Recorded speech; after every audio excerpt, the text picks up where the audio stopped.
Hello, this is Ed Markey speaking. Welcome to the Ed Markey podcast. Okay, so Let me know.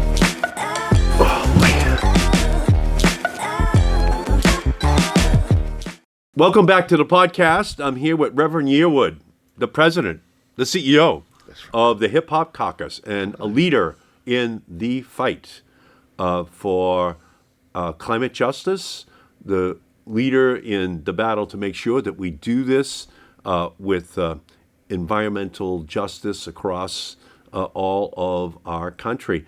So, Reverend, last time we got together for something like this, we were on Twitter Spaces, That's right. talking about environmental justice and environmental and climate action, and that was 6 months before we actually passed the Inflation Reduction Act, or another way of saying it, the largest climate bill in the history of the United States. Congratulations. Can you tell us a little bit about what you've been up to over the last year since we've begun this post-passage of the Inflation Reduction Act? Well, Senator Markey, let me just tell you how much you are a blessing to our movement.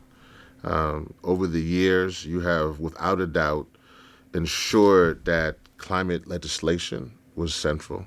I remember, as you know, I've been around, you obviously get a little older now, I've been around when we were first a part of the widespread Markey, and we had to push that forward. And then from there, you didn't stop. You came back out. You were then dealing with the Green New Deal. From the Green New Deal, obviously, get us to this point from the bipartisan infrastructure law, CHIPS, and the IRA, the Inflation Reduction Act. And I just want to say that your continuation of understanding that either you shape policy or policy shapes you, that you probably don't know this, but at some point in time, your legacy, hopefully, prayerfully, when our kids look back and say that they still have clean air and clean water, they will look back and say there was this fine gentleman from Massachusetts, this Senator Edward Markey, who was there to ensure that we still live. And so I just want to say thank you. No, and I appreciate that coming from you, especially, Reverend. Well, tell us a little bit about what got you into the fight. What was your moment that you had that said, I'm going to move over and work on these climate, these environmental justice issues? Well, you know, I'm president of Hip Hop Caucus, which is an amazing organization. Turns 20 years this year. And so I'm very proud of that. But it was Hurricane Katrina. I'm originally from Louisiana, and I would say that on August 29th of 2005, I was actually here in Washington, D.C., but watching and seeing my neighbors and family and friends drowning in the richest country in the world. You know, for me that was hard because I had pledged my life to this country. I was former Air Force officer. So, you know, and I want everyone, no matter if you're Republican or Democrat, to do well. But then specifically seeing poor black, poor white, and then people left behind in our country because of the climate crisis, that's just hurt. And then having 1,833 people die, and then still died, like 19 years later, still dying, that was it. And then I realized that even if we didn't have a Hurricane Katrina, that my home state is called Cancer Alley. And why do we have this 80-mile stretch of land between Baton Rouge and New Orleans that has all this industry that is polluting not only our community, but the world? And so from that point, with the Hip Hop Caucus, we began to get involved. And that was important because I didn't come through this through the traditional environmental organizations. I came through this kind of not through the suites, but through the streets. And so been fighting ever since. Right. Yeah, it's not crime in the suites. Crime in the streets that's the big problem. It's crime in the suites. Well, as all these big companies all orchestrate against.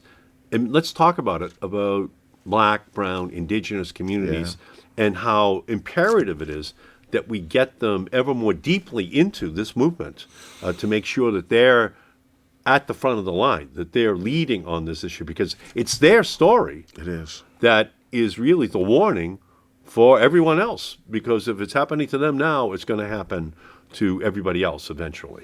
Well, let me just first say what you just said. Folks need to know that there is industry that we want to transition. We hope that philosophy industry does what is right to do what they need to do, but they're not doing that. And unfortunately, they continue to have a business plan that means a death sentence for many of our communities.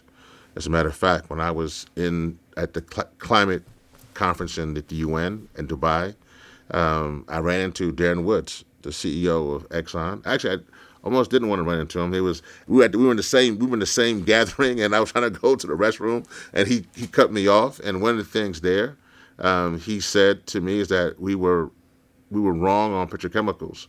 And I was like, no, we're not wrong on petrochemicals. And I told him about the people who are dying because of petrochemicals in Kitchen Alley. And then he said this. He said, I don't think anybody's dying there. And that haunts me. Now I know Exxon has been playing a lot of games with a lot of numbers, but that haunted me because I know for a fact that there's black, brown, my neighbors, the community members, who are dying horrible deaths because of their exposure to these toxins.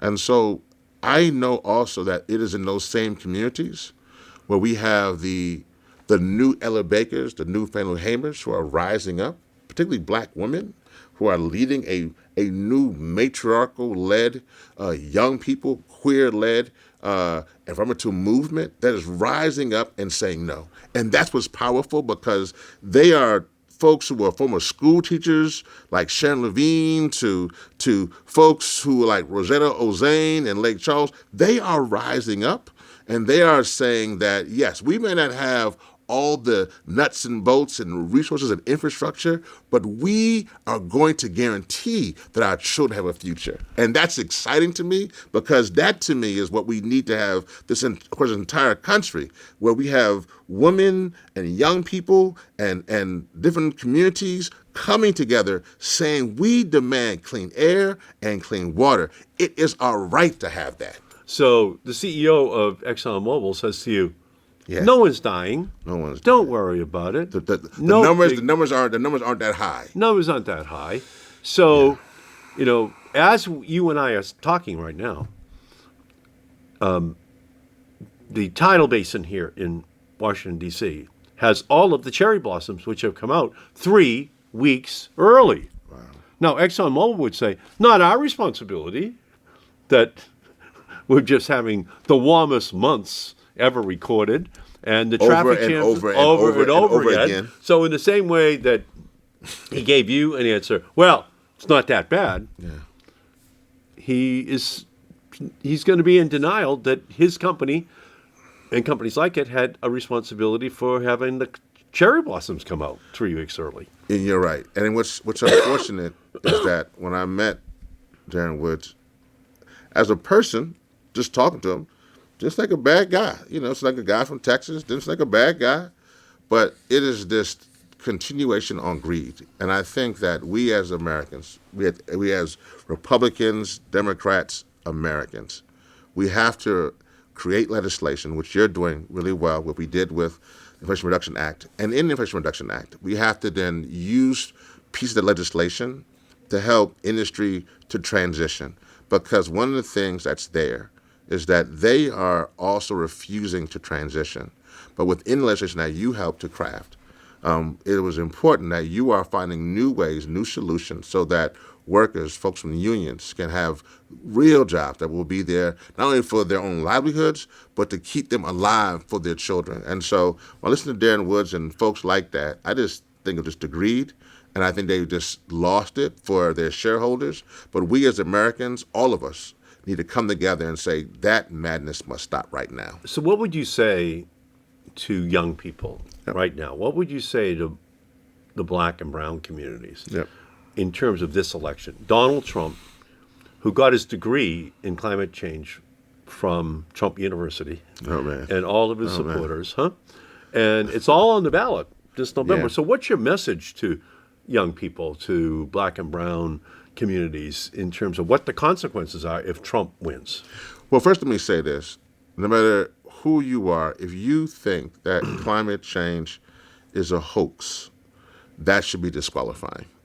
I don't think anybody should be able to run for office because of the toll that takes on humanity.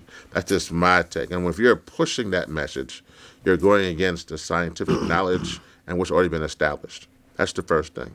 I think that for young people, you have to know that this is our lunch counter moment for the 21st century. And what I mean by that, in the 20th century, our parents came together, black, white, brown, male, female, straight, gay. They came together to fight for equality so that we wouldn't have to drink from different water fountains or sit at different counters. We came together as Americans and said that should not be the case. So we can sit here side by side and have conversations. That's what we did. The difference now in the 20th century and the 21st century is that while they fought for equality, and we're definitely still fighting for equality, we are now fighting for existence. And so young people need to know that it is existence that is on the ballot, that if we allow for someone to destroy this planet or undergird all the progress we have made, we are rolling back. And the difference with science and chemistry and physics is that when you roll things back, there's no way to put it back in order again. And so that's where we are. And so I would encourage, I think that clearly it is time for young people to get out there and ensure that we do not have that rolling back. I want to say I know there's a lot of concern from young people about what we're doing on other issues, and they are right to have those concerns. They are right to lift up what's going on with this concern or this concern, what's happening here or there. But the one thing is this. If we have no planet, or we have no planet we can live upon, then it is a game over for us all. Right. So Donald Trump is saying, drill, baby, drill. And we're saying, plug in, baby, plug in. Right. Move to an all-electric revolution. Move to wind and solar, all-electric vehicles, battery storage technologies. Let's just move and do it. And we have to. And we have to. We just have to say, plug in, baby, plug in. This is the year it's on the ballot. And at the same time, the oil industry, they have a kind of a petrochemical strategy, too. They do. Let's talk about that. What's their game? Well, we for folks who are listening, we are winning. Let me tell you, from the Watchman Markey back in 2011 to the time we first started to transition from coal, from campaigns like Beyond Coal, to now, they know that at this rate that they need an end-around plan. And their end-around plan is in plastics. Their end-around plan and the single-use plastic. People say, well, we need plastic. Yes, we need certain plastic for certain heart procedures, certain things. Of course, we're talking about this plastic on everything. Plastic wrapping our bananas, and which already has the wrapping, and we're talking about this single-use plastics and fertilizer and things that we don't need. Vinyl chloride, which was part of the explosion in East Palestine, Ohio. We're talking about we need to transition from that. The fossil fuel industry realizes that they want us to now move from oil and gas, just that component, to really being hooked on single-use plastics. And so we have to stop the expansion of petrochemicals, and we're doing that. Unfortunately, as you know, petrochemicals are down in Louisiana, my home state. They're in Texas or River Valley. So they're just building this industry out. But we need to stop their end-around game on petrochemicals. Well, and I want to work with you, Reverend, on putting a bigger and bigger spotlight on that. I appreciate that plan which they have, and we should be moving towards non-polluting ways in which we can substitute for the petrochemical. Thank you. Industry. It's absolutely insistent. They want plastic to be our future, and we can avoid that if we're smart. And let me say this: you mentioned about, for me, coming from predominantly African-American communities, right now, we know that we are now seeing mothers who are having plastic in their placenta. Wow. We know that plastic now, microfibers are all throughout. And so we can't continue that at all. Yeah, so you're just such a great leader on these issues, an inspirational leader, a spiritual leader. You do it all, and I just love listening to you. They say that you're preaching to the choir, but people should just go to Environmental Justice Church every week just to hear you preach, because people have to go out there and act on this. They have to take. We got some documentaries, so they don't got to hear me. They can also go watch they go to hiphopcaucus.org. They can check out our documentaries on underwater projects and all kinds of stuff. And how are they going to reach that? How do they reach your documentaries? Yeah, well, right now we're in the film festival circuit, so to speak, with a film we're doing called Underwater Projects. It was co-directed by Liz Halfstead and Dream Hampton, and it features Wanda Sykes. So it's exciting. And it's in the film festival. But we have a number of other documentaries. You can just go to the website at hiphopcaucus.org. At hiphopcaucus.org. Just go check out all of the incredible work which Reverend Yearwood and the Hip Hop Caucus do on an ongoing basis. So the way we do this, Reverend, is we wrap up by going to a game. Okay, I'm ready. I like to call Big Oil or Movie Villain. Big Oil or movie villain. Okay. And I'll read a quote to you. Okay. And you can tell me whether you think the person who said it was a big oil executive or did a movie villain say it. It's tough. I was just hanging with one. It's tough. It's tough. I know. Okay, are you ready? I'm ready. So up first, our capabilities must not be undermined. Our capabilities must not be undermined. That sounds... What do you think? Big oil, movie villain? I'm going to say big oil. Correct answer. That was John Lowe, the executive vice president of ConocoPhillips, testifying in front of my committee on oil issues. So 1 for 1, Reverend. Okay, all right. Okay, here's one more. I'm altering the deal. Pray I don't alter it any further. I'm altering the deal. Pray I don't alter it any further. What do you think? Big oil? Movie villain? Just because of the word praise in there, I'm going to say movie villain. That was Darth Vader. But Big Oil has broken every promise. They have. That they've ever made to the American people as well. So 2 for 2. So are you up for one more? I am. All right. Quote, that's real. That's true. And we need to deal with that cost. But that view ignores the benefits it brings to society. That's real. That's true. But we need to deal with that cost. And that view ignores the benefits it brings to society.